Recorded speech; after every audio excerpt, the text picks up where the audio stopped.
7 अक्टूबर 2023 को हमास ने जब इजराइल के ऊपर जमीन, आसमान और समंदर से अभी तक का सबसे बड़ा हमला किया था, इजराइल को इस हमले की कानो कान खबर तक नहीं हुई कि कब हमास के हजारों लड़ाके एक साथ उसके ऊपर टूट पड़ेंगे। लेकिन कई मीडिया रिपोर्ट्स में ये दावा किया गया कि इजराइल पर हमले की पटकथा ईरान ने लिखी थी। ईरान ने ही हमास को ट्रेनिंग से लेकर पैसों की फंडिंग की थी, जिसके दम पर हमास ने इजराइल को कभी न भूलने वाला जख्म दिया है। लेकिन 15 महीने की लंबी लड़ाई के बाद गाजा में इजराइल युद्ध विराम के लिए मजबूर हुआ और हमास अभी भी जैसे का तैसा खड़ा हुआ है।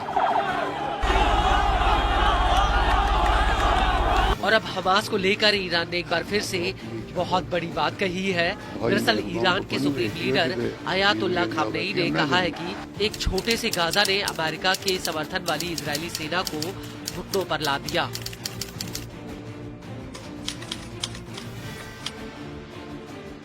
खामनेई ने अपने इसी बयान में आगे कहा कि ईरान से शुरू हुए प्रतिरोध ने कुछ मुस्लिम देशों को सामने ला दिया और कई गैर मुस्लिम देशों की अंतरात्मा को जगा दिया, और गाजा और लेबनान के सामने इजराइल को घुटने टेकना इसी प्रतिरोध का नतीजा है। वहीं अमेरिका पर निशाना साधते हुए खामनेई ने कहा कि अमेरिका आज की दुनिया में उपनिवेशवाद और अहंकार का प्रतीक है।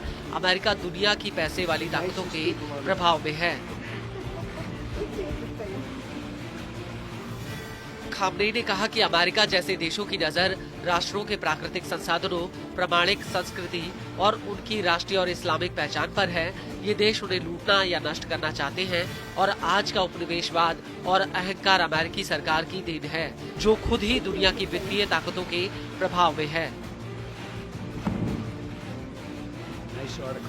खामनेई ने आगे कहा कि आज की दुनिया की प्रमुख वित्तीय शक्तियां कई पश्चिमी सरकारों पर हावी हैं, जिनमें से अधिकतर शायद अमेरिकी सरकार है। कथित रूप से कार्टेल और ट्रस्ट और इसी तरह की संस्थाएं उपनिवेशवाद के तीनों चरणों की योजनाएं बनाने में लगी हुई हैं। इस सब के बीच आपको ये भी बता दें कि ईरान ने ट्रंप के गाजा खाली कराने वाले बयान पर भी बहुत बड़ा हमला किया है। ईरानी विदेश मंत्रालय के प्रवक्ता इस्माइल बघेई ने कहा कि ईरान अमेरिकी राष्ट्रपति डोनाल्ड ट्रंप की फिलिस्तीनियों को जबरन गाजा से जॉर्डन और मिस्र भेजने की योजना को खारिज करता है।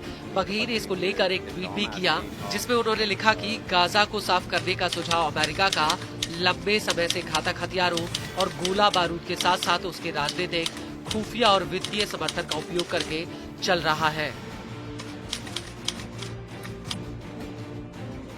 ईरान का कहना है कि 15 महीनों का युद्ध फिलिस्तीनियों को उनकी जमीन से उखाड़ने में नाकामयाब रहा, और राजनीतिक जबरदस्ती और जनसंख्या की हेराफेरी उन्हें गाजा छोड़ने के लिए मजबूर नहीं कर पाएगी। बघेई का ये भी कहना है कि गाजा उनकी मातृभूमि है और गाजा के लोगों ने वहां बने रहने के लिए एक बहुत बड़ी कीमत चुकाई, और वो लगातार अपने वीरतापूर्वक संघर्ष से आजादी के लिए आत्मप्रतिबद्ध हैं। आपको बता दें कि ईरान ने गाजा खाली कराने के सुझाव को फिलिस्तीनियों का जातीय नरसंहार बताया है। वहीं मिस्र और जॉर्डन पहले ही इस सुझाव को ठुकरा चुके हैं। हालांकि ट्रंप का दावा है कि अगर मिस्र और जॉर्डन और अन्य अरब देश पर्याप्त फिलिस्तीनियों को अपने यहाँ लेते हैं, तो इससे पश्चिम एशिया में शांति आ जाएगी। दरअसल ट्रंप ने व्हाइट हाउस में आते ही गाजा को साफ करने का सुझाव रखा था, और उस वक्त ट्रंप ने गाजा को एक विध्वंस की जगह बताया था। Gaza, where I looked at a picture of Gaza. Gaza is like a massive demolition site. That place it's really got to be rebuilt in a different way. Trump का कहना है कि उन्होंने गाजा के लोगों को कहीं और शिफ्ट करने को लेकर जॉर्डन के किंग अब्दुल्ला द्वितीय से 10 लाख से ज्यादा फिलिस्तीनियों के विस्थापन और उनके घर बनाने की बात कही है। हालांकि जॉर्डन के विदेश मंत्री ने ट्रंप के सुझाव को आधिकारिक रूप से ठुकरा दिया है।